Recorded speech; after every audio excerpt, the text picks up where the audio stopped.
নিষিদ্ধ স্যালাইনে মেদিনীপুর মেডিকেলে প্রসূতি মৃত্যু। মেদিনীপুর মেডিকেলের স্বাস্থ্য দফতরের প্রতিনিধি দলে রয়েছেন স্ত্রীরোগ বিশেষজ্ঞ, হৃদরোগ বিশেষজ্ঞ, দলে ক্রিটিক্যাল কেয়ার ইউনিট বিশেষজ্ঞ, এছাড়াও রয়েছেন ড্রাগ কন্ট্রোল বোর্ডের বিশেষজ্ঞ, রয়েছেন স্বাস্থ্য ভবনের আধিকারিকও। নিষিদ্ধ স্যালাইনে মেদিনীপুরে প্রসূতি মৃত্যুর অভিযোগ এবং দলে ক্রিটিক্যাল আজ একটি বিশেষ দল যাচ্ছে, মেডিকেল টিম যাচ্ছে মেদিনীপুর মেডিকেলে। স্বাস্থ্য দপ্তরের একটি প্রতিনিধি দল সেখানে যাচ্ছে। সেই দলে রয়েছেন স্ত্রীরোগ বিশেষজ্ঞ থেকে শুরু করে হৃদরোগ বিশেষজ্ঞ, পাশাপাশি দলে রয়েছেন ক্রিটিক্যাল কেয়ার ইউনিট বিশেষজ্ঞ, রয়েছেন ড্রাগ কন্ট্রোল বোর্ডের বিশেষজ্ঞ, রয়েছেন স্বাস্থ্য ভবনের একজন আধিকারিকও। ঘটনার পুঙ্খানুপুঙ্খ তদন্ত করে খতিয়ে দেখবে স্বাস্থ্য দপ্তরের এই প্রতিনিধি দল। নিষিদ্ধ স্যালাইন দেওয়ার ফলে মেদিনীপুর মেডিকেলে প্রসূতি মৃত্যু ঘিরে চাঞ্চল্য।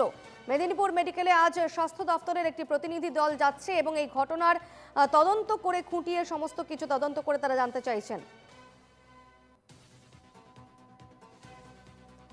কথা বলবো, আমাদের সঙ্গে রয়েছেন প্রতিনিধি ইন্দ্রজিৎ সাহু। ইন্দ্রজিৎ, আজ স্বাস্থ্য দপ্তরের একটি টিম যাচ্ছে মেদিনীপুর মেডিকেল কলেজে, কি তথ্য রয়েছে এই মুহূর্তে? দেখো, এই মুহূর্তে যে 5 প্রসূতি যে তার মধ্যে একজনের মৃত্যু হয়েছে শুক্রবার সকালে।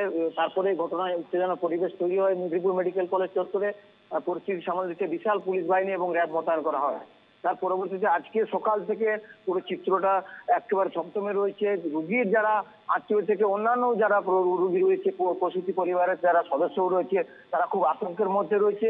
তবে ইতিমধ্যে আমরা প্রসূতি যিনি চিকিৎসক ছিলেন, যিনি মোহাম্মদ আলাউদ্দিন, যিনি মেদিনীপুর মেডিকেল কলেজের প্রসূতি চিকিৎসক, তাকে আমরা প্রশ্ন করার চেষ্টা করেছিলাম, কিন্তু আমাদের কোনো প্রশ্নের উত্তর দেননি। তিনি কার্যত সংবাদ মাধ্যমকে এড়িয়ে গিয়েছেন।